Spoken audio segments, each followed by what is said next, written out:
ചുവപ്പ് കോട്ട എന്ന് നിങ്ങൾ വിളിച്ചാലും അതങ്ങനല്ല എന്ന് പറയിപ്പിക്കാൻ അതിനു വേണ്ടിയിട്ട് ശ്രമിക്കാൻ കഠിനാധ്വാനം ചെയ്യുന്ന പ്രവർത്തകരുണ്ടായി. തീർച്ചയായിട്ടും ഈ വിജയത്തിൻ്റെ പിന്നിൽ അവർ തന്നെയാണ്. അവരെടുത്ത വലിയ എഫേർട്ട് ഞാൻ കാണുന്നുണ്ട്, അവരുടെ ആഗ്രഹം കാണുന്നുണ്ട്. ഇനി ഇതിനപ്പുറത്തേക്കൊരു കാര്യം പറയേണ്ടതുണ്ട് എനിക്ക്. അവിടെ ഗ്രൗണ്ടിൽ വർക്ക് ചെയ്ത ആൾക്കാരെക്കാൾ അപ്പുറത്തേക്ക് വീടിനകത്ത് നിന്ന് പ്രാർത്ഥിച്ച ആളുകളുണ്ട്.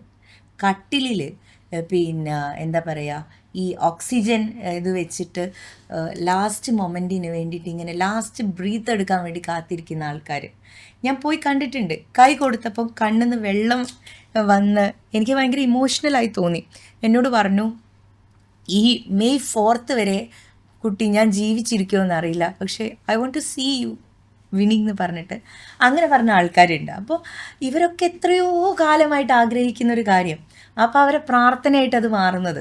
ഇവിടെ ഇല്ലാത്ത എക്സ്പാട്രിയേറ്റ്സ് ആയിട്ടുള്ള ആൾക്കാർ അവിടെ നിന്ന് ഇങ്ങോട്ട് വരാൻ ഹ്യൂജ് ആയിരുന്നു ആ സമയത്ത് ഫ്ലൈറ്റ് ചാർജ്. വരാൻ പറ്റിയില്ല, ഇവിടേക്ക് വിളിച്ച് പറഞ്ഞ് വോട്ട് ചെയ്യിപ്പിച്ച ആളുകളുണ്ട്. ഇനി അവിടെ നിന്ന് അവർക്ക് എങ്ങനെ എൻഗേജ് ചെയ്യാൻ പറ്റും, അങ്ങനെ ഇടപെട്ട ആൾക്കാരുണ്ട്. അപ്പോൾ ഇതൊരു എന്താ പറയുക, എല്ലാവരും ഏറ്റെടുത്തൊരു തിരഞ്ഞെടുപ്പ്.